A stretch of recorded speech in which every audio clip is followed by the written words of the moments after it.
Bom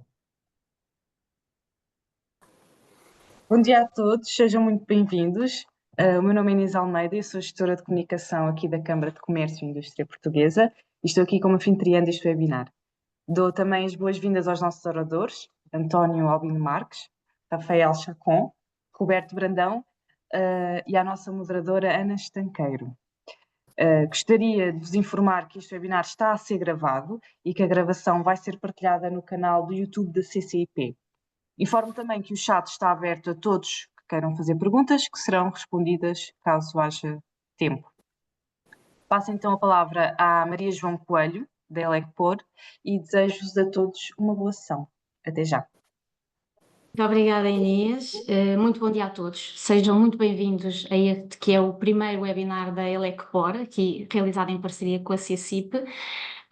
Uma nota inicial sobre quem é a Elecpor. A Elecpor é a Associação Portuguesa das Empresas do Setor Elétrico, que no fundo reúne 7 grandes players e utilities do país, que no fundo se foca e procura dar voz e salientar a importância dos ativos, sobretudo relacionados com a grande produção, a produção centralizada, e portanto diríamos as centrais térmicas e hídricas.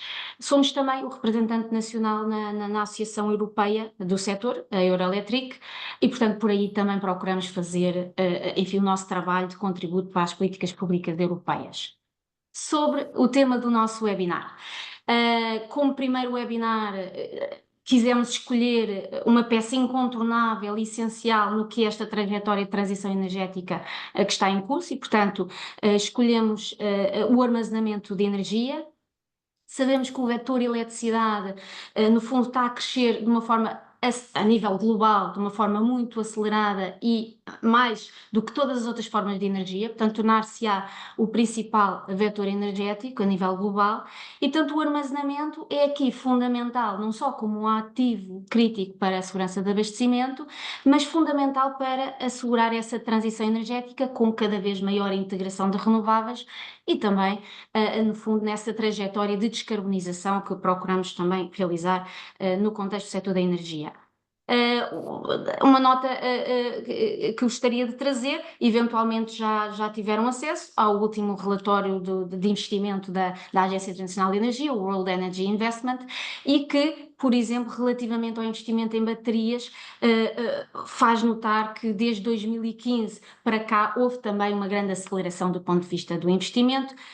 Em 2015 era cerca de 1.000 milhões de dólares e agora estamos em 66 mil milhões de dólares e ainda mais investimento é necessário, sendo que em paralelo o custo das baterias tem vindo a reduzir muitíssimo, desde 2010 cerca de 90% e portanto de facto estamos numa fase em que não só entramos na era da eletricidade como também aqui o papel das baterias é muito relevante. E também muito relevante e outro tópico que aqui trazemos para discussão, é a bombagem hidroelétrica e que papel fundamental tem também aqui no armazenamento mais de longa duração. Quando olhamos para o nosso PNEC 2030, temos a previsão de um Plano Nacional de Armazenamento, que está previsto eventualmente em desenvolvimento, e mais recentemente muito também foi destacada a necessidade de um plano de bombagem hidroelétrica, no fundo, para reforçar a resiliência energética. E, portanto, é preciso investir mais e para isso é preciso assegurar a viabilização desses investimentos e é muito por aqui que andará o debate hoje neste webinar da Elecpor. Finalmente, e para passar a palavra, temos como moderadora do nosso painel Ana Estanqueiro, que é investigadora coordenadora no Laboratório Nacional de Energia e Biologia, o LNEG, e responsável pela área de integração das energias renováveis em sistemas energéticos.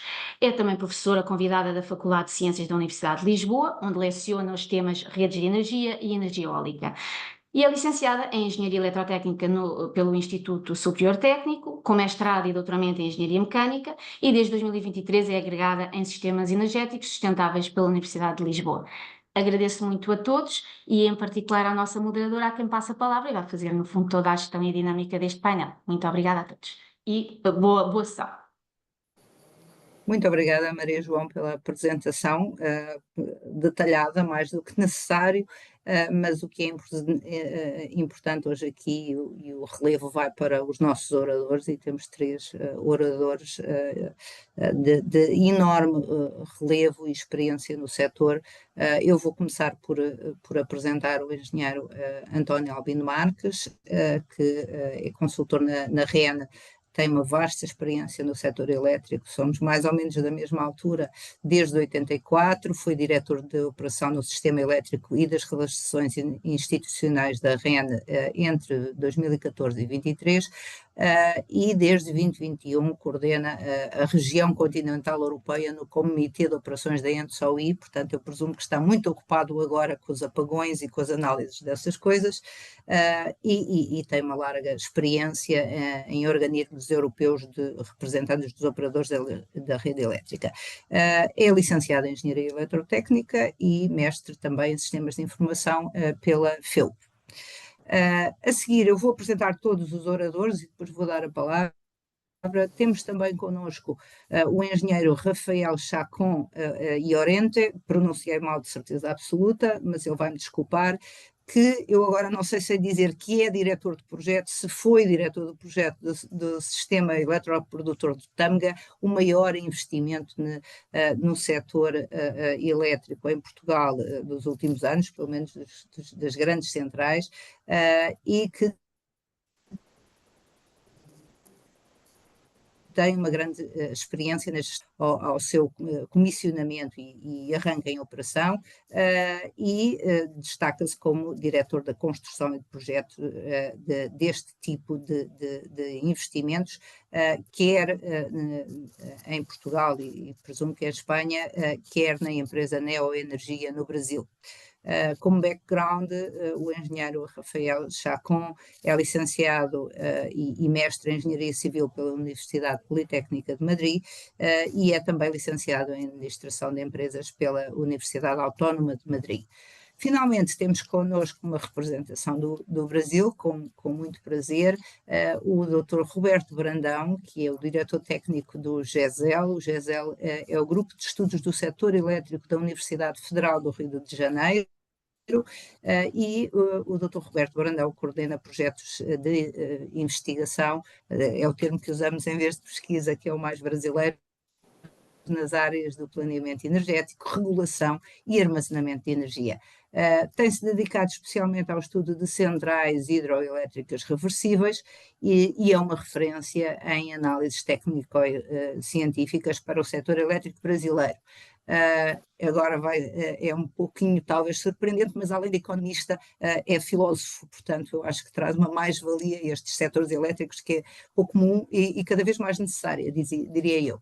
Portanto, estão apresentados os oradores, e agora a estrutura do webinar proposta pela LECPOR é que cada um dos oradores utiliza um período de 5 a 7 minutos para a sua apresentação, que vai ser, digamos, o teaser da discussão posterior, e eu ia convidar primeiro o engenheiro Albino Marques para fazer a apresentação dele, e depois sequencialmente teremos as outras.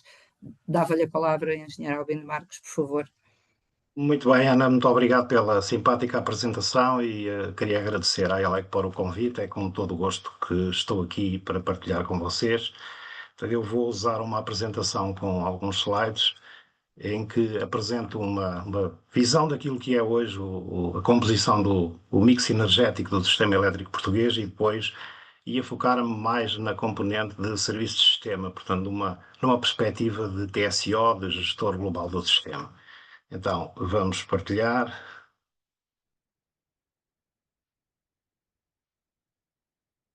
Não sei se já estão a ver. Ainda não. Talvez seja preciso fazer isto. E agora, sim. Estão a ver? Sim. Sim, isto. Muito bem. Então, em modo apresentação. Ok, muito bem. Então, estes primeiros slides são para vos mostrar a evolução, eu diria, a revolução que aconteceu no sistema elétrico português nos últimos 10 anos. Isto é a capacidade instalada por tecnologia, onde é possível ver o fim do carvão, em 2021 o carvão já não tem expressão, onde é possível ver a evolução da componente eólica com algum crescimento, ainda que ligeiro, porque o principal crescimento da eólica em Portugal foi anterior a 2015, e sim o crescimento agora bastante forte da solar nos últimos anos. E ainda o crescimento da componente hídrica, que cresceu e deu um grande salto com o grande investimento que a Iberdrola fez na bacia do Rio Tâmega. Isto é a mesma coisa, mas em energia produzida, portanto aqui vê-se a contribuição do carvão a desaparecer, a contribuição hídrica que tem anos secos e anos úmidos, os 2 últimos anos foram anos úmidos, portanto que a zona azul do gráfico é significativa, uma contribuição bastante estável da energia eólica. A energia eólica em energia anual regressa sistematicamente com valores que andam em média na casa dos 25%, o que é muito importante. Portanto, a energia eólica, como todos sabemos, é variável no curto prazo, mas bastante estável quando se tem uma perspectiva anual. E o crescimento significativo da penetração solar. A barra verde em cima é a energia importada. Portanto, Portugal foi exportador entre 2016 e 2018, mas desde 2019, e basicamente por questões de competitividade e de mercado e de mais rápido desenvolvimento da solar em Espanha, o sistema português é importador por razões puramente de otimização económica de mercado. Isto são os valores da capacidade instalada e da energia consumida no ano passado, e eu aqui queria sublinhar a componente hidroelétrica, portanto tem uma capacidade instalada de 8,4 gigawatt, dos quais 3,5 gigawatt são em bombagem hidroelétrica. Portugal é dos países da Europa com maior penetração de bombagem hidroelétrica quando relativizada à sua capacidade instalada. E isso é, no funcionamento do sistema elétrico, absolutamente fundamental para explicar, por exemplo, porque é que o curtailment da solar e da eólica é bastante baixo. Na componente de energia consumida, tivemos o ano passado uma penetração eólica de 27%, 28% para a hidroelétrica, 9% no solar, 9% no gás natural. Portanto, o gás natural tem vindo, em volume de energia produzida, a perder espaço e aparece aqui fundamentalmente como centrais de backup, com pouco espaço no mercado, principalmente quando a eólica é muito significativa. Pronto, e o ano passado um volume importador da ordem dos 20%. Isto é uma curiosidade que eu achei muito interessante, foi um colega meu que produziu estes slides, que para se perceber o que era o sistema elétrico português há 25 anos, no dia da inauguração da Expo 98, 22 de maio de 1998, e o que é 25 anos depois. Qualquer semelhança é pura coincidência. Portanto, há 25 anos não havia mercado, tínhamos uma componente fortíssima de carvão e fóssil, portanto foi óleo, e a hídrica fazia, digamos, toda a regulação do sistema. Sem trocas internacionais, portanto, basicamente sem importação ou exportação significativa. 25 anos depois, tudo mudou. Portanto, desapareceu a energia fóssil, temos uma componente de gás, temos uma componente solar, uma componente hídrica e uma componente eólica com uma variabilidade muito elevada e com trocas comerciais muito significativas. Neste gráfico vê-se também que Portugal tem tendência importadora durante a tarde, e isso tem a ver com os baixos preços de mercado e, portanto, com a penetração solar em Espanha, que acaba por ser utilizada para a bombagem hidroelétrica no sistema português. O papel do armazenamento. Eu fui buscar um extrato, uma citação do RMSA, portanto, o Relatório de Monitorização de Segurança de Abastecimento, que é um documento do governo português que está publicado no site da Direção-Geral de Energia, e olhando apenas para o que está realçado, o que aqui se diz é que se deve garantir um mix diversificado, que permita ao gestor de sistema, principalmente nos períodos de escassez ou de excesso de geração, manter o equilíbrio do sistema, e por isso o armazenamento tem um papel absolutamente decisivo. Fui buscar aqui 2 números. A bombagem hidroelétrica, O que é que está no RMSA relativamente a armazenamento? A ambição de bombagem é relativamente modesta, portanto nós temos hoje 3,5 gigawatts e só se está aqui previsto um aumento de 400 megawatts para 3,9 megawatts. E depois temos em baterias uma ambição que varia entre 500 megawatts e 1,5 gigawatts conforme os cenários. Só para ter uma ideia, em 2024 as baterias no sistema português têm apenas 1 megawatt, portanto basicamente não têm significado sistémico até agora e vamos ver como é que elas evoluem. Eu agora ia focar-me rapidamente nesta componente de serviço de sistema, portanto isto é um gráfico muito simples que mostra o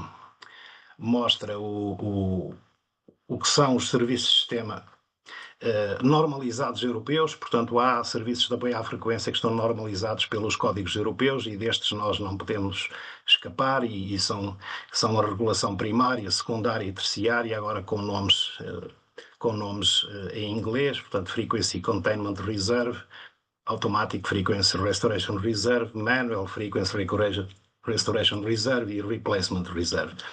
Estes produtos estão na legislação europeia e, portanto, o mercado de serviços de sistema em Portugal tem obrigatoriamente que incorporar estes produtos, sendo que é possível estabelecer produtos específicos desde que se justifique a sua necessidade e sejam aprovados pelo regulador. Como é que os serviços de sistema podem evoluir? Portanto, eu dividi isto em duas partes: serviços de suporte à frequência e ao equilíbrio do sistema, portanto os produtos normalizados pela regulamentação europeia, que permite trocas internacionais de reserva. Já estão neste momento a funcionar plataformas de troca de reservas entre TSOs que transacionam alguns destes produtos. Portanto, já é possível que, em caso de necessidade, seja ativada uma reserva fora do país para as necessidades do sistema português e vice-versa, desde que haja, evidentemente, capacidade disponível na interligação. Poderá certamente haver no futuro novos serviços de suporte à frequência, como este serviço Fast Frequency Response, com ativações abaixo de 1 segundo, que é um serviço que já existe, por exemplo, no Reino Unido e na Irlanda. No sistema síncrono da Europa continental, atendendo à sua grande dimensão, ainda não se considera neste momento uma necessidade, mas está em estudo a possibilidade de vir a adotar este serviço. O controle de tensão na rede de transporte, toda a gente agora ouviu já falar de controle de tensão, porque falha na prestação deste serviço está na base da explicação do apagão que ocorreu em 28 de abril em Portugal e em Espanha. E depois ainda serviços de apoio à rede de distribuição para gestão de congestionamentos e controle de tensão. O armazenamento pode ter um papel importante em todos estes serviços. O que é a evolução previsível para estes serviços? Portanto, os serviços de sistema devem ser adquiridos em mercado com especificações técnicas alinhadas com a regulamentação europeia e devem ser agnósticos à tecnologia, podendo ter fornecedores do lado da geração, do lado da produção, do lado do consumo e do lado do armazenamento. O pagamento dos serviços pode ser feito por capacidade e ou por energia ativada, ou até os dois em simultâneo, evidentemente. A monitorização do desempenho vai ser reforçada e haverá certamente penalizações por incumprimento de requisitos técnicos ou por falta de resposta à ativação do serviço. E é tudo da minha parte. Fico disponível depois para as perguntas e para as questões que queiram colocar. Muito obrigada, Engenheiro Albino Marques, por todos os pontos importantíssimos que trouxe a este webinar. Eu pedia agora ao Engenheiro Rafael Chacon que fizesse a apresentação, então, prevista para esta sessão, entre 5 e 7 minutos, por favor. Obrigado. Antes de começar, muito obrigado pelo convite à Elecpor e à organização também da CECIP. E nada, para mí é un prazer poder explicar aquí o noso punto de vista e como nos vemos o armazenamento, ¿no? Aquí no inicio é un bocadiño a mesma coisa que explicou o Albino Marques. Aquí tamén coloquei na parte de España e eu tamén quería resalvar aquí con estes dois marcadores en vermello e E en verde, en vermello, están as energías, digamos así, máis tradicionais que poden dar para o sistema máis energía firme, e en verde están as tradicionais energías renováveis que poden ser o que son consideradas como intermitentes ou non controláveis, non é? Entón, vemos aquí uns números moito claros, como nos últimos anos 2019 e 2025 diminuiu moito a potencia tradicional máis controlável e que dá, entre aspas, un pouco máis de controle ao sistema porque non é intermitente. A previsión do PNEC tamén é que estas tecnologías, e acontece o mesmo na España e en Portugal, continúen a diminuir. E da mesma forma vemos como aumentaron moito entre 2019 e 2025 as tecnologías non controláveis, en España 36 gigawatts, en Portugal 5 gigawatts, aínda se prevé incrementar máis se atendemos ao cumprimento dos planos nacionais de energía e clima de cada país. E aquí nos falta unha ecuación que é que entre 2019 e 2024 na España non aumentou prácticamente nada o armacenamento, tan só 24 megawatts de baterías, mas no armacenamento por bomballe, e en Portugal só aumentou o támega. Entón, vemos como aquí, aparentemente, existe un bocadiño de desequilibrio e é unha coisa que pensamos que se ten que corrigir. Aquí vemos unha forma moito básica como aumentou o armacenamento ou a energía solar en España e Portugal. Aumentou 7 veces, aumentou en 32 gigawatts, que equivalen potencia a 32 centrais nucleares. Na España só existen 8. Entón, vemos cual é a importancia da energía solar e como a energía solar e a bomballe ou o armazenamento por baterías entendemos que ten que ser acompañado. Aquí vemos no horario solar como é a penetración. Non sei se se consigue ver o meu marcador. Conseguen ver? Se consegue ver, Ana, o meu mouse? Sí. Marcando? Sí. Sí. Vemos aquí como é o funcionamento da energía solar, como durante o período solar entra moito fortemente deslocando outras tecnologías durante o período do día e como depois vai desaparecendo tendo que entrar novamente as tecnologías, e isto está moito correlacionado tamén con a mesma curva que faz o armazenamento. Isto é a curva de consumo do armazenamento tirado do operador do sistema da España. E vemos como o consumo, a curva de consumo en período nocturno apenas variou nos anos 20, 19 até 24, máis no período diurno acompañado ou coordinado con a penetración da energía solar foi subindo cada vez máis. Esta curva claramente non está estabilizada e conforme vai entrando máis tecnología solar vai ir subindo, o que fai anticipar máis necesidade do armazenamento, non é? Aquí vemos unha curva que é unha curva teórica, é unha curva que se comeza a utilizar na California, a curva de Pato, que basicamente este efecto que aparece aquí, e como ten curva de Pato, que é o que faz deslocar durante o período diario todas as tecnologías tradicionais até ir quase ao límite inferior, ou ás veces até anular recentemente, e depois rapidamente ten que entrar novamente tecnología controlável. E isto para o operador de sistema tamén é un desafío. Isto é o que está a acontecer actualmente na España, onde rapidamente no período diurno entran 8.000 megawatts de energía solar, saen grupos xeradores tradicionais, se conectan tamén grupos de armazenamento e no fin do período solar acontece a mesma coisa. E isto novamente é un desafío para o operador de sistema e nós entendemos que é preciso de dotar a este sistema de máis armazenamento para regular, primeiro, todos os excedentes que podan vir a ter no futuro por energía solar e para dar moita máis flexibilidade no sistema, ya que as tecnologías de armazenamento é moito rápida, como depois vamos ver. Entón, até aquí eu acho que se justifica moito ben por onde estamos a nivel de penetración de energías renováveis e intermitentes e da necesidade futura do armazenamento. E agora já coloquei aquí e que podemos facer para facer armazenamento, non é? Entón, para ordenar as tecnologías é moito importante ordenar por eficiencia e por capacidade de armazenamento. Primeiro, porque temos que armazenar energía de forma eficiente e porque cuanta máis capacidade, máis flexibilidade e máis seguridade dá ao sistema. Aquí vemos como claramente en eficiencia temos as baterías electroquímicas e a bomballe hidroeléctrica. Unha ten un poquinho máis de eficiencia as baterías que a bomballe, mas a bomballe claramente gaña en en capacidade de armazenamento. Aquí trouxe unha curiosidade, mas que eu acho que é moito importante. Aquí, nós apostamos pelas dúas tecnologías desde Iberdrola, non vemos unha mellor que outra, entendemos que cada unha ten a súa utilidade e o seu foco e son compatíveis e ten que ser complementarias.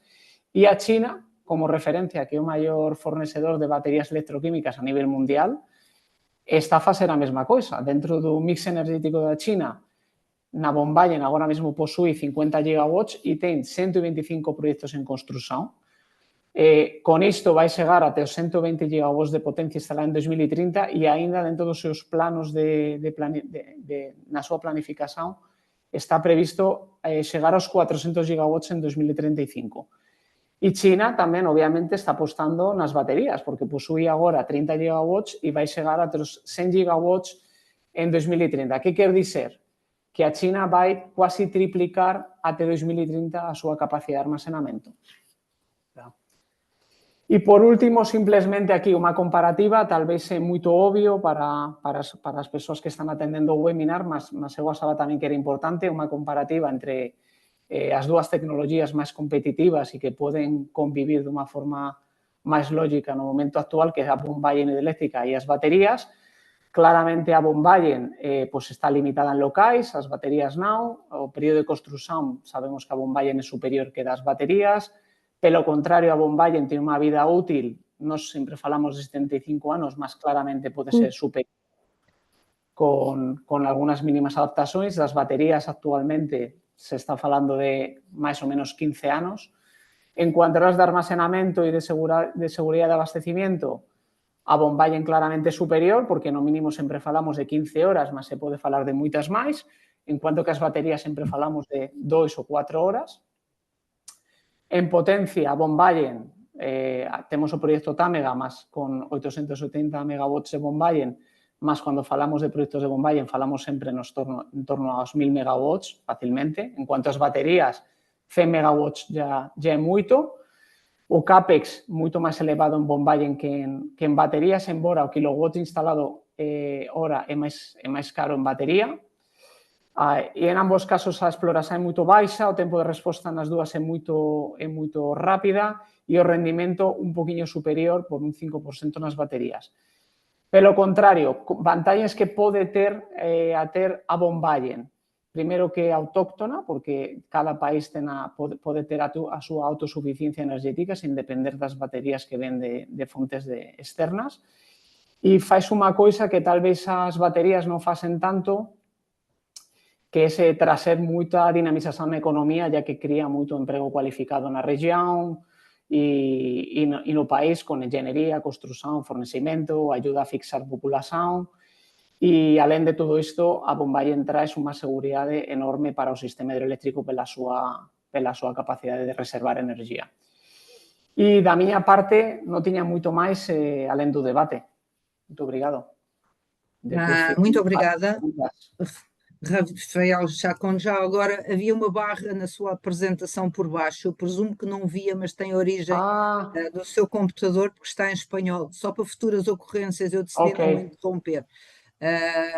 Muito obrigada. Passávamos então ao Dr. Roberto Brandão, por favor, para a sua apresentação, e eu penso que continuamos mais ou menos a horas, mas se for possível 5 a 7 minutos, agradecia. Muito obrigada. Ok. Em primeiro lugar, é um prazer estar em Portugal. Sou frequentador de Portugal todos os anos, estou aí. E estou aqui virtualmente em Portugal. Mais uma vez, é um prazer muito grande para mim falar para um público português. Bom, a realidade do Brasil quanto ao armazenamento é bem diferente. A gente tem um projeto de 30 mega, portanto, não é representativo. Por outro lado, o Brasil tem um crescimento espetacular de renováveis, agora sobretudo solar, que começa a dar problemas, inclusive, tanto de confiabilidade na hora de ponta, quanto problemas de curtailment.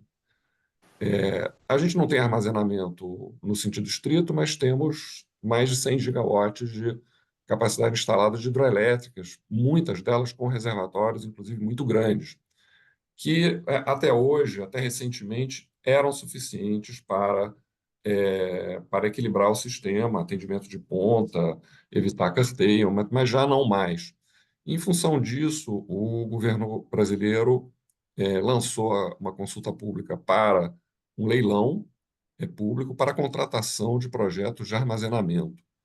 E eu vou falar um pouco dessa experiência, tanto do que está acontecendo, né? Esse leilão ainda não tem data marcada ainda, e um pouco qual seria o impacto tanto de baterias quanto de usinas reversíveis no sistema brasileiro, em função de modelagens que o GESEL realizou. Tá? Então, o contexto que a gente tem hoje, ainda cresce a geração eólica, mas lentamente, é um crescimento muito rápido da geração solar na matriz elétrica. Tem dois fatores impulsionadores. O principal é uma redução acentuada de custos dos painéis solares. Caíram a metade o preço posto China nos 2 anos terminados em agosto de 2024, uma coisa que já era barata, caiu a metade do valor em dólar. Isso foi acompanhado de um aumento de eficiência, o que quer dizer que os parques são menores hoje do que há poucos anos atrás, o que quer dizer que todos os outros custos, que não os painéis, também se reduziram, né? E você tem ainda no Brasil, definidos inclusive em lei, subsídios tanto para a geração distribuída, que segue crescendo num ritmo de algo como 8 GB por ano, e ainda há descontos tarifários para projetos de geração renovável centralizada, descontos na tarifa de acesso à rede, que ainda vem causando uma expansão, mesmo em uma situação de excesso de oferta. A gente vai apresentar aqui também algumas simulações que a gente fez com o software Plexus. A gente modela, sim, há alguns anos, o Sistema Interligado Nacional, com bastante resolução, horária, cronológica, etc. A gente consegue perceber bem o impacto das fontes renováveis e do armazenamento, e vamos mostrar os resultados daqui. Então, na prática, é uma alteração substancial na forma de operar o sistema, com desafios de flexibilidade, atendimento de ponta e curtailment crescente. Esse conteúdo está no texto de discussão 132, se vocês baterem no Google GESEL, TDSE, texto de discussão do setor elétrico 132, vocês vão parar nesse texto. Tá? Então, como eu falei, o Ministério de Minas e Energia ele fez uma consulta pública para o edital do primeiro leilão de reserva de capacidade para armazenamento. Esse leilão visa contratar projetos de armazenamento com, no mínimo, 4 horas de tempo de descarga. Como eles não têm uma metodologia, ainda não há uma metodologia para comparar o benefício de tempos de descarga diferentes, se fixou um mínimo, que na prática vai ser aquilo que vai ser ofertado, que o custo cresce bastante. Vai mostrar que o custo cresce bastante, mas o benefício cresce bastante também com o aumento da capacidade. É um leilão holandês, vai ser um leilão holandês, vence os projetos que pedirem a menor receita fixa. O objetivo do empreendedor é ter uma receita fixa para custear o investimento e os custos administrativos e operacionais. As receitas fixas vão ser pagas pelos consumidores mediante o encargo, todos os consumidores pagam, e a energia que vai ser comprada e vendida no curto prazo, ela reverte para uma conta administrada pelo operador do mercado, que aliviará o encargo. Então, espera-se que essas baterias, serão baterias, gerem um resultado no curto prazo positivo, que vai diminuir o encargo que tem que ser pago. Lembrando que não há mercado de curto prazo no Brasil, há despacho centralizado, ao estilo antigo português. O operador do sistema despacha todas as fontes despacháveis portanto, o operador da bateria ele não vai propriamente explorar compra e venda de energia, ele vai simplesmente executar as ordens recebidas do operador do sistema. Se os equipamentos estiverem indisponíveis, ele tem uma redução da receita fixa substancial, uma penalização muito alta por indisponibilidade. Então, na prática, o empreendedor vai estar disputando uma receita fixa, o que dá praticamente a certeza de que vai se contratar tudo aquilo que se quiser contratar, porque é um negócio muito bom para o empreendedor, ele tem que performar. Se não performar, ele é penalizado. Aqui já é um resultado da simulação, vou passar rápido por esses slides.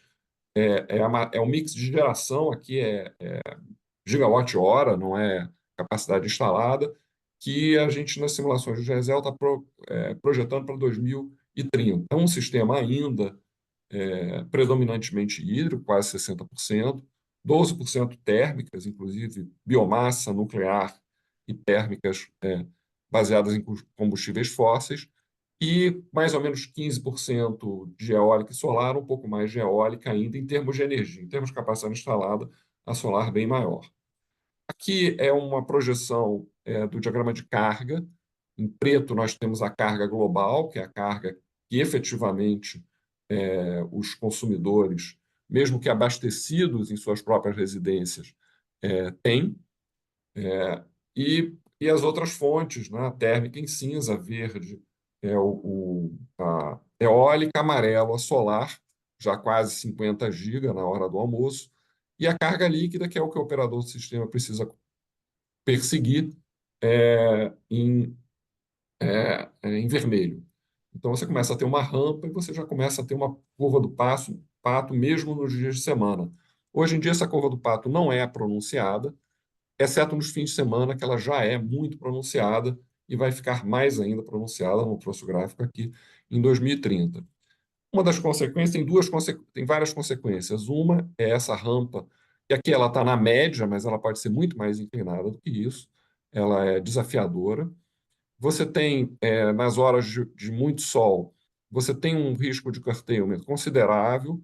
Uma parte da geração térmica eólica, uma parte da hídrica, inclusive, ela é inflexível, ou seja, ela está associada a vazões mínimas, no caso das hídricas, e as térmicas têm usinas que são, como as nucleares, que geram ou geram, cogeração também. Então, você tem uma geração mínima que a solar acaba obrigando o curtailment ou de eólica ou de solar ao vertimento.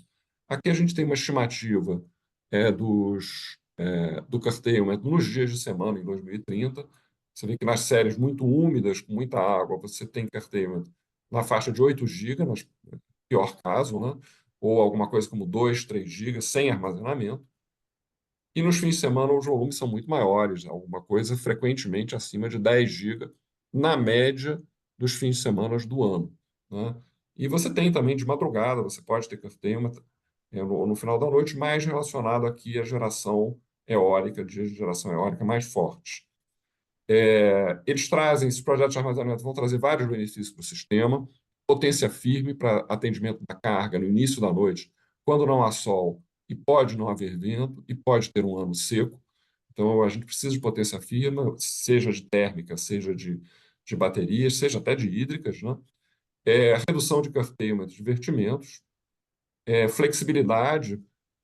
Baterias ou usinas reversíveis são muito boas para fazer rampa, elas podem passar da carga à injeção rapidamente, portanto, uma usina de 1 GB ela pode fazer uma rampa de 2 GB no limite, né? E também reduz a geração térmica no horário de ponta. Esses são os benefícios esperados.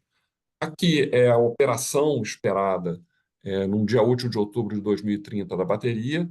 Ela carrega durante a madrugada, faz uma ponta da manhã, acredito que em Portugal seja parecido com isso hoje em dia.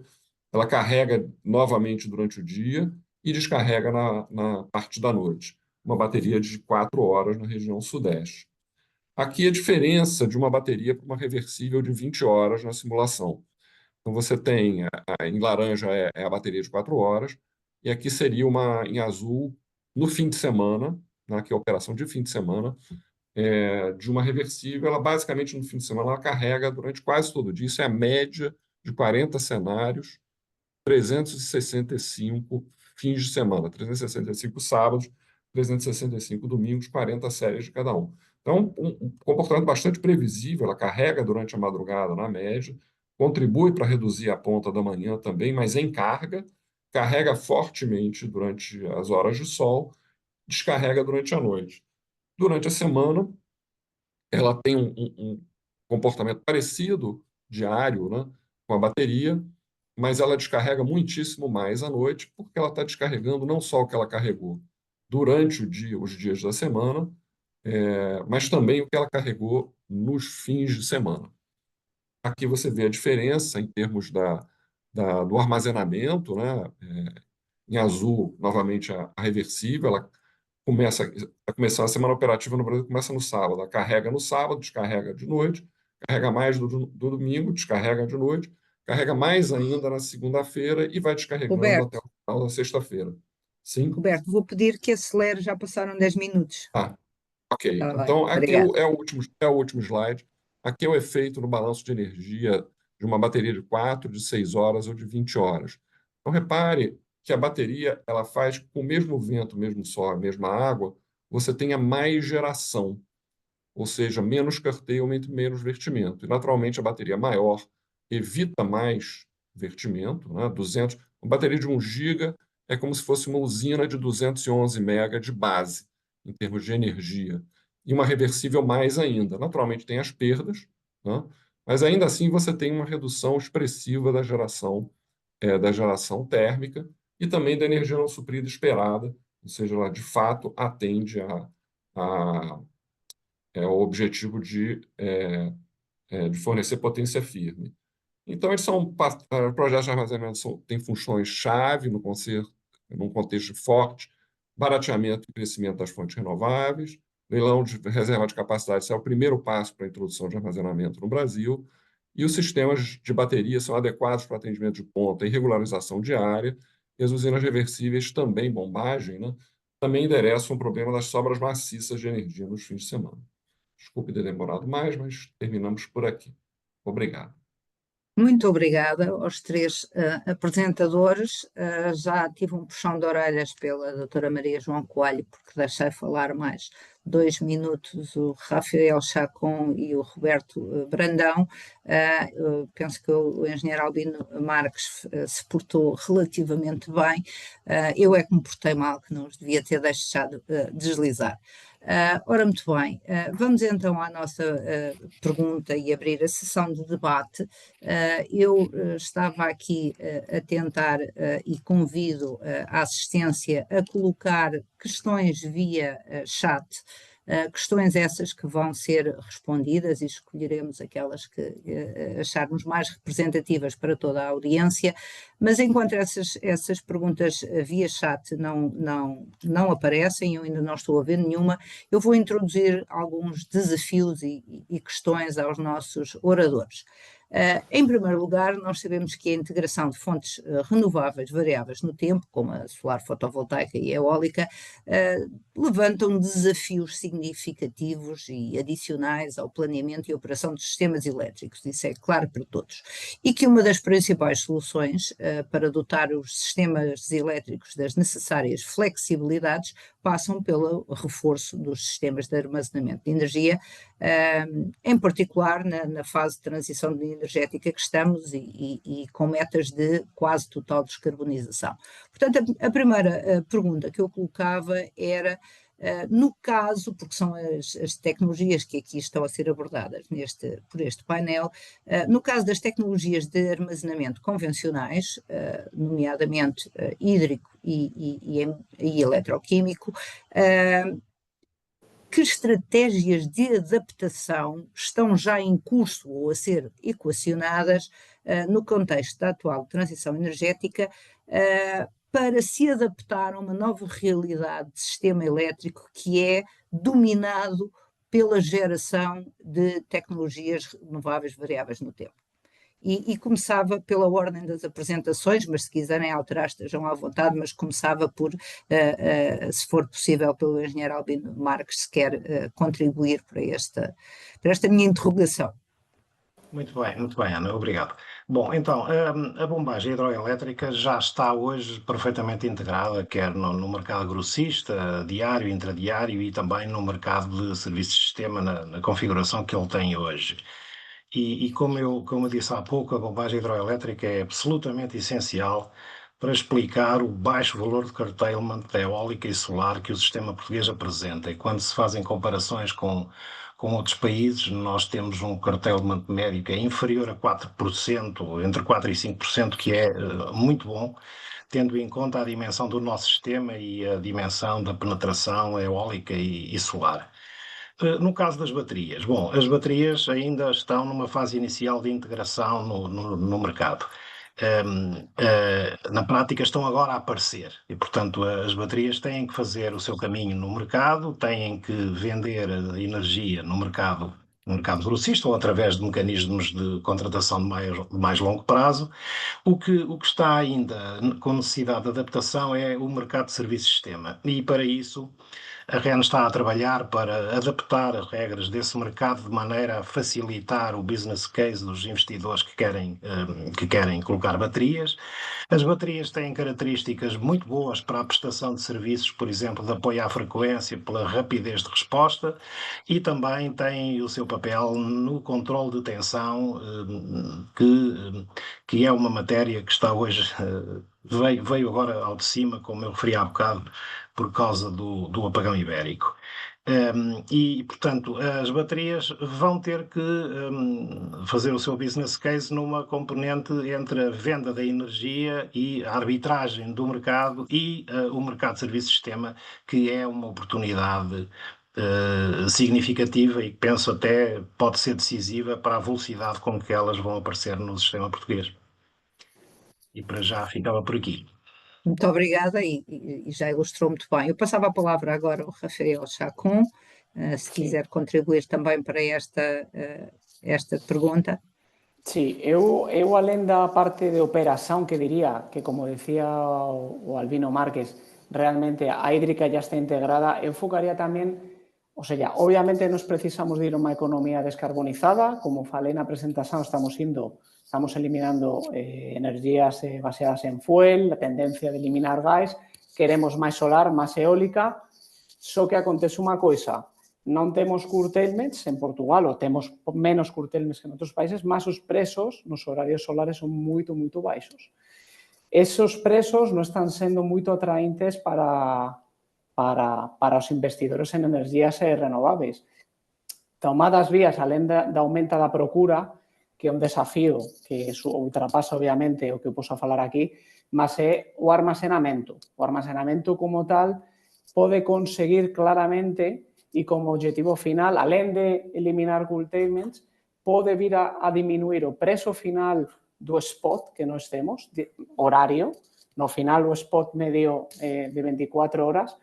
Por qué? Porque o armazenamento consigue comprar energía da energía solar, nos outros curtailments consigue subir o preço da solar no período solar, vai conseguir mellorar a rentabilidade da solar e, en definitiva, nos vemos, e ya dix na presentación, que a ecuación solar-armazenamento está íntimamente ligada além da propia operación do armazenamento.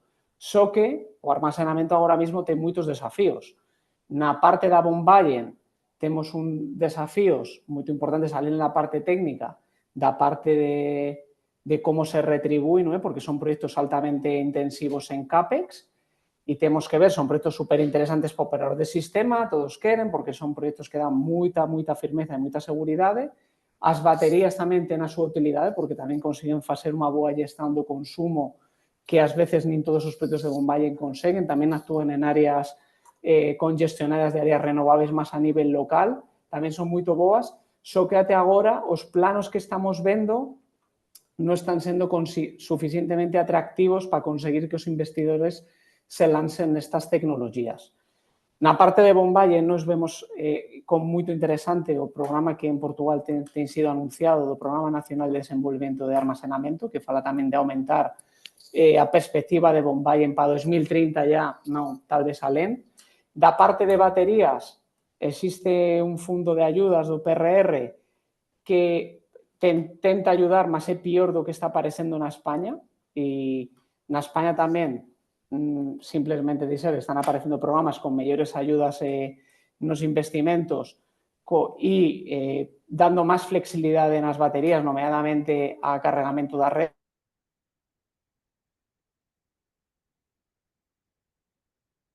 Eu penso que ficou sem... congelou. Portanto, vamos... voltou. E pronto, dizer que os regulamentos e a forma de retribuir... Sí, Ana, só por terminar. E moito importante, para poder facer o despliegue, é moito importante que consigamos ter un marco fiscal moito estável. Moito estável. Por sentido. Muito obrigada. Passava a palavra agora ao Roberto Brandão, se quer comentar sobre estes desafios introduzidos pelas renováveis variáveis no tempo. Acho que a situação do Brasil é bastante diferente, né? Nós não temos armazenamento, mas a ferramenta que se gestou para a contratação, se contrata o que o governo quiser, né? É muito bom para o investidor, e naturalmente tem uma fase de nascimento dessa indústria, mas eu não creio que vai ter dificuldade de desenvolvê-la nos próximos anos. O que nós temos perspectiva é de contratar baterias. Por quê? Porque elas são muito mais rápidas de construir e a necessidade já existe. O potencial do Brasil para hidrelétricas é muito grande, reversíveis, é muito grande, mas entre começar a projetar e ter usina em operação, você está falando de 10 anos. Então, faz parte de um planejamento mais de longo prazo do setor. Quanto à contratação, o uso para serviços de sistema, pelo menos nesse leilão de reserva de capacidade que vai contratar baterias, o desenho brasileiro é muito mais simples do que o europeu, é muito menos sofisticado e muito mais simples. Você vai contratar uma bateria com receita fixa, ela é operada pelo operador do sistema, inclusive podendo prestar serviços ancilares. Naturalmente, se esses serviços implicarem em um custo acrescido para o operador de baterias, você vai ter que negociar. Na verdade, a agência reguladora vai ter que arbitrar uma compensação, né? Porque, eventualmente, usando mais intensamente a bateria, ela vai se degradar mais rapidamente. Mas também todas essas coisas se fazem dentro de um esquema bastante mais simples, né? As usinas reversíveis elas são altamente desejáveis, elas resolvem um problema que as baterias não resolvem, que é o curtailment, a tendência a curtailment maciço em fins de semana, mas, como eu falei, elas vão demorar a aparecer provavelmente uma década. Obrigadíssima. Temos já várias perguntas aqui da assistência, portanto eu tinha mais umas, mas vou passar essencialmente às perguntas da assistência. Há aqui uma primeira pergunta que eu colocava e pedia que um dos oradores respondesse, que coloca a questão sobre o ponto de vista de gestão da rede, talvez do sistema elétrico, se há desafios diferentes vindos da geração de solar fotovoltaica centralizada ou descentralizada. Talvez eu passasse esta questão ao engenheiro Albino Marques, com a sua experiência terrena, para distinguir eventuais desafios entre a produção centralizada e descentralizada. Certo, sim, do ponto de vista da operação do sistema é bastante diferente, porque a energia solar descentralizada, e vamos chamar aqui descentralizada ao rooftop, portanto àquilo que os consumidores têm atrás do contador, na prática funciona como um consumo negativo, ou seja, ela não é observável pelo operador de sistema, e é pura e simplesmente, se houver excedentes, eles são injetados na rede e o consumo diminui, portanto é um consumo negativo. E aí não há muito a fazer, nem é expectável que, pelo menos nos próximos anos, não estou a ver que haja possibilidade de alterar esse status quo. Já quando se trata de solar de grande dimensão, e aqui eu chamaria grande dimensão quando estamos a falar na casa dos megawatt, aí sim, aí a ideia é que esses centros produtores sejam observáveis e possam participar nos mercados, ou seja, possa haver controlabilidade, possam até eles organizarem-se em centros de controlo, com os quais o operador de sistema comunicará quando necessário, por exemplo, para a participação no mercado de serviço de sistema.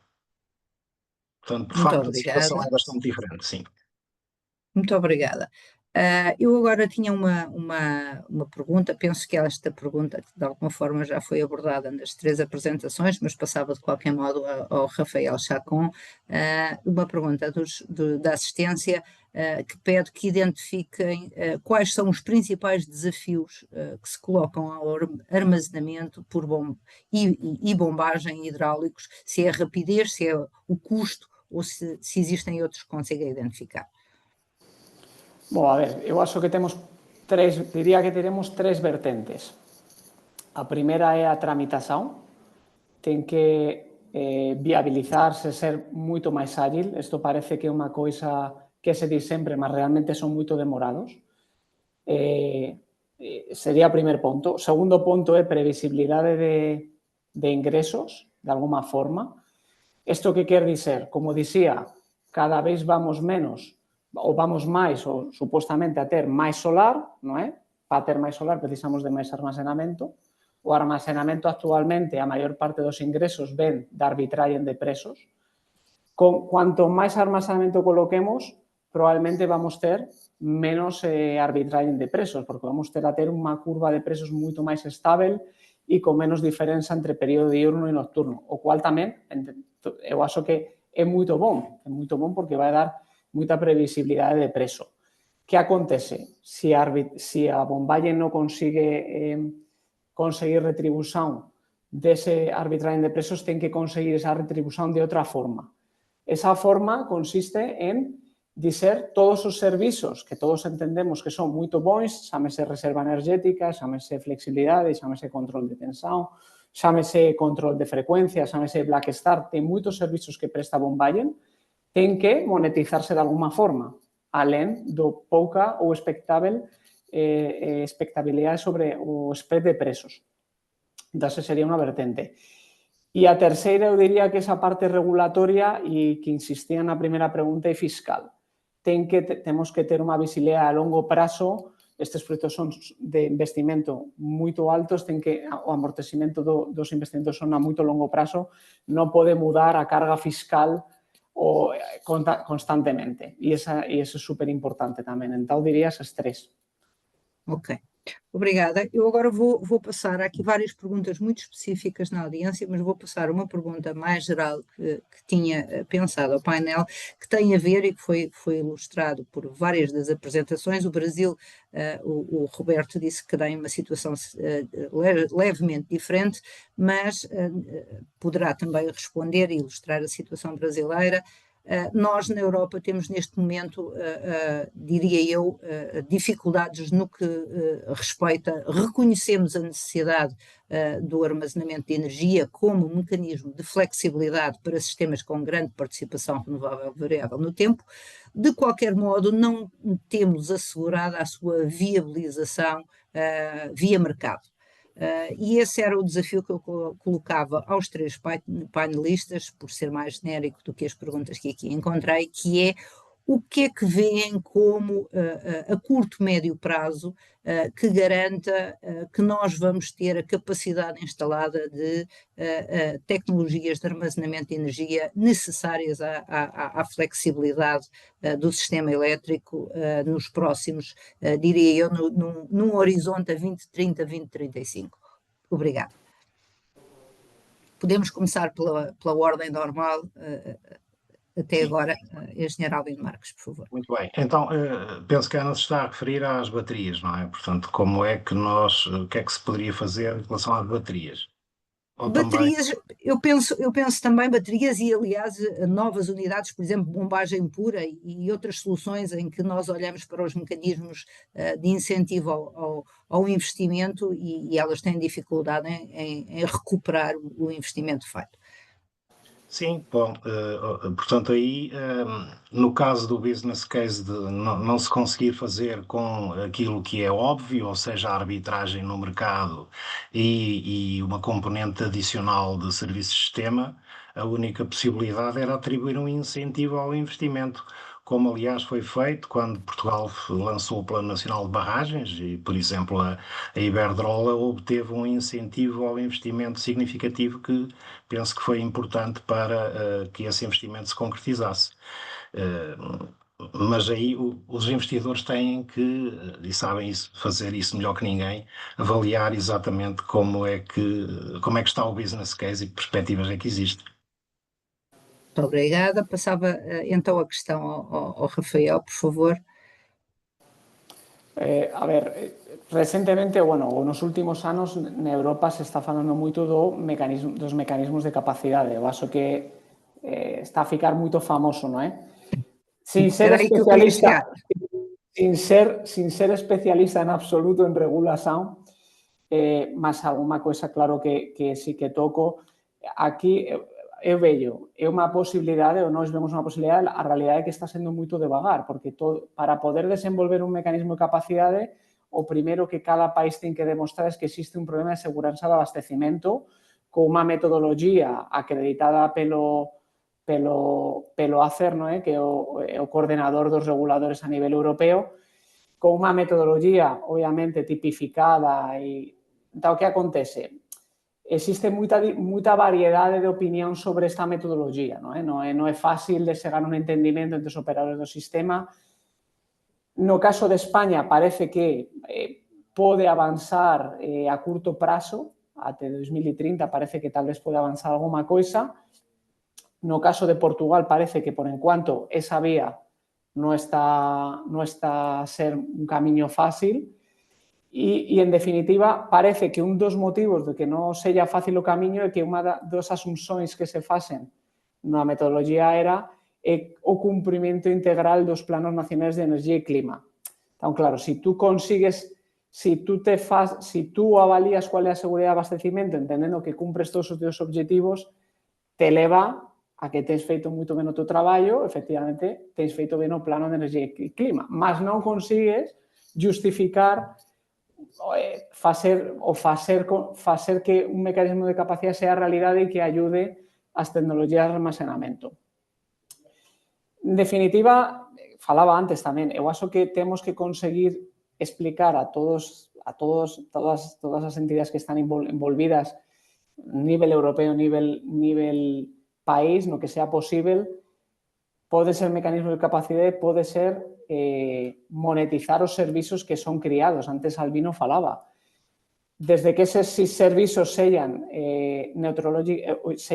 agnósticos na tecnología e sellan competitivos vía un leilão, podería ser unha boa vía tamén, tal vez para viabilizar este tipo de investimentos. E non ten moito máis, non ten moito máis, é iso. Não tem muito mais. Obrigada.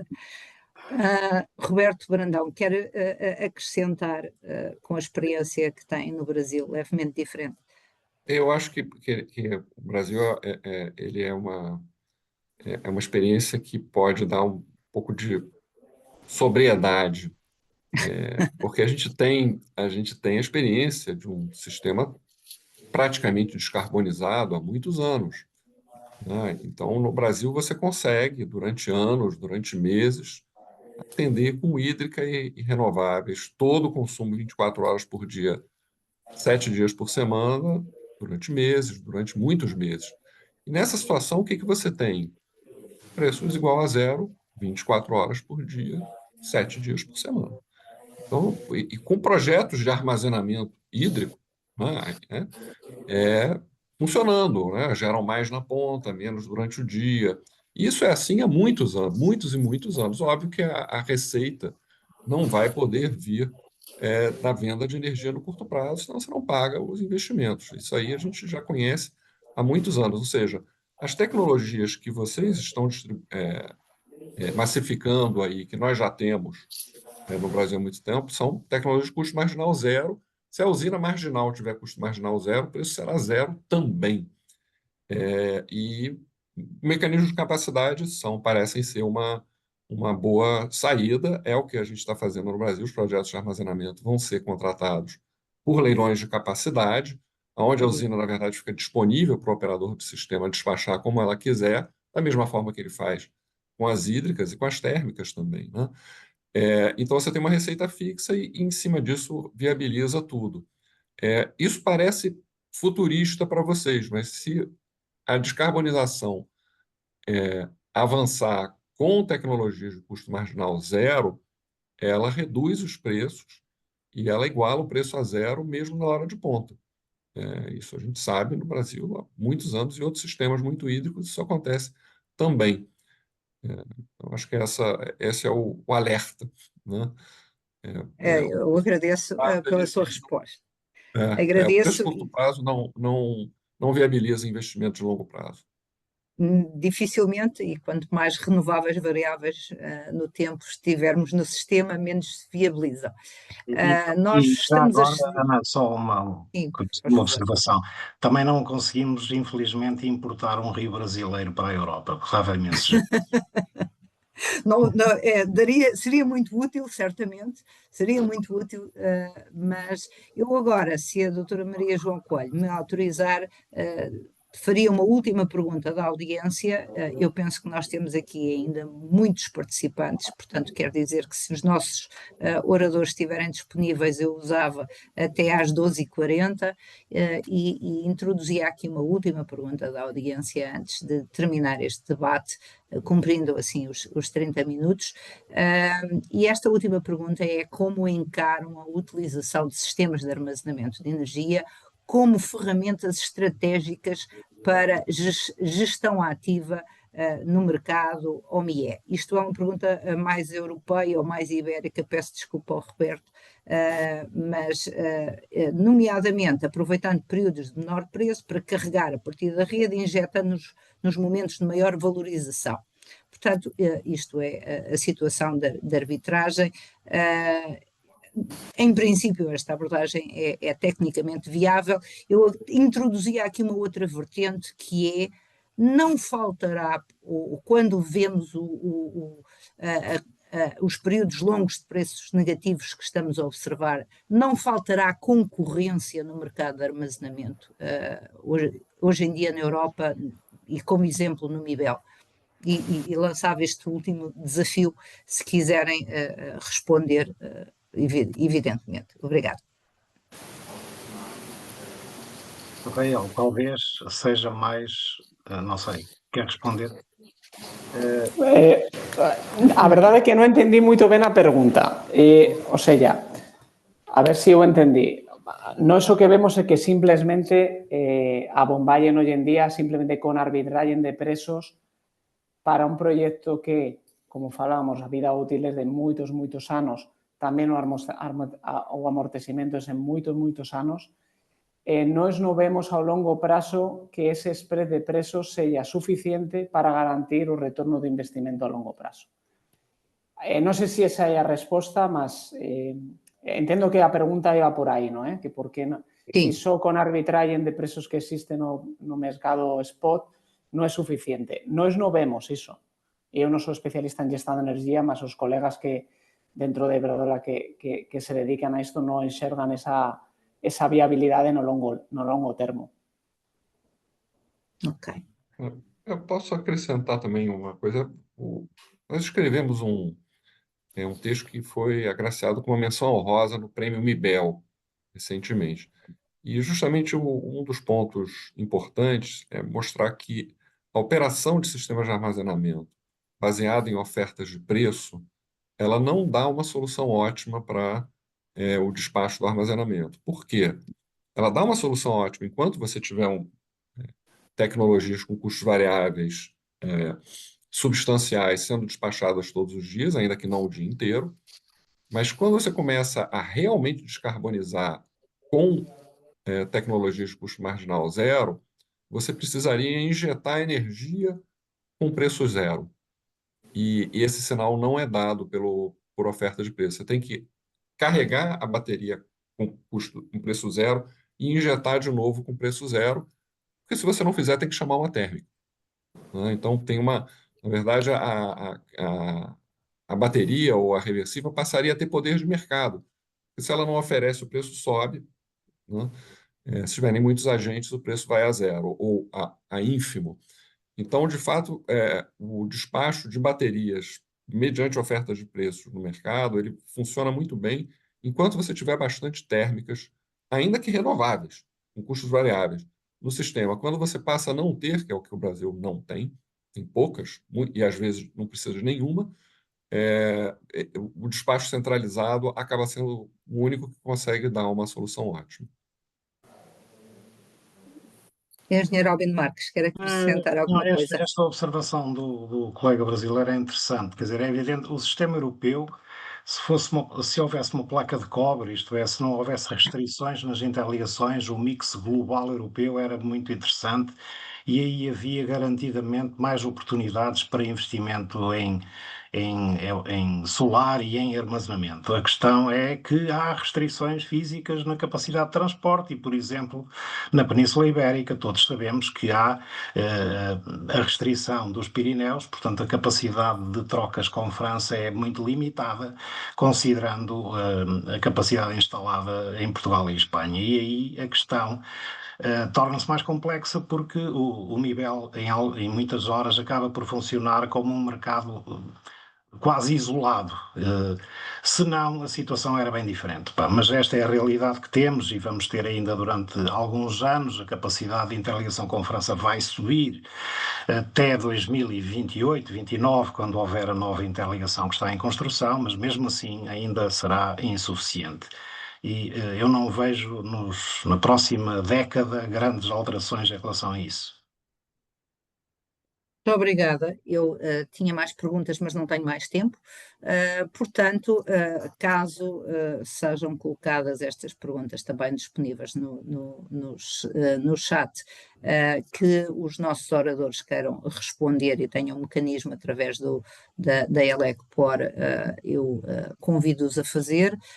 Se não, ficam aqui as visões gerais que foram apresentadas e da minha parte agradeço a presença dos oradores e agradeço o convite para estar aqui a moderar da Maria João e passo-lhe a palavra para encerrar esta sessão. Muito obrigada. Muito obrigada. Não vou atrasar mais, prometo aqui à equipa da CCIP, só fazer um agradecimento a todos que estiveram presentes, que participaram neste nosso primeiro webinar, agradecer, claro, muito em particular aos nossos oradores que aqui trouxeram muitos tópicos de interesse e que suscitaram até muita participação da audiência, o que foi muito interessante, e naturalmente à nossa moderadora que também geriu este painel e portanto agradecer a todos. Só anunciar, e passando já a palavra à Inês, só anunciar que temos o nosso encontro anual Elecpor previsto para 30 de setembro. Vamos já começar a lançar o save the date e gostávamos muito que estivessem presentes em Lisboa de manhã. E portanto vamos já pré-anunciando os temas fundamentais, vai ser segurança de abastecimento e competitividade. Esperamos poder contar com a presença de todos. Muito obrigada e até ao próximo webinar e ao encontro da Elecpor. E passo a palavra à Inês. Muito obrigada. Muito obrigada, já estamos a finalizar mesmo, acho que já disseram tudo. Muito obrigado a todos por parte da CCIP, aos nossos oradores e a todos os participantes por se terem juntado a nós hoje. Mais uma vez, nós vamos enviar a gravação deste webinar e a apresentação por e-mail para todos os participantes que no formulário de inscrição deram autorização para tal e convido-vos a acompanhar outros webinars e iniciativas da Câmara no nosso website ou redes sociais, ou subscrevendo na nossa newsletter, como também acompanhar a Elecpor com este evento que vai acontecer em setembro. Então, dou por encerrado assim o nosso webinar de hoje. Muito obrigada e bom dia. Muito obrigado. Bom dia, muito obrigada. Obrigado. Muito obrigada. Hasta luego.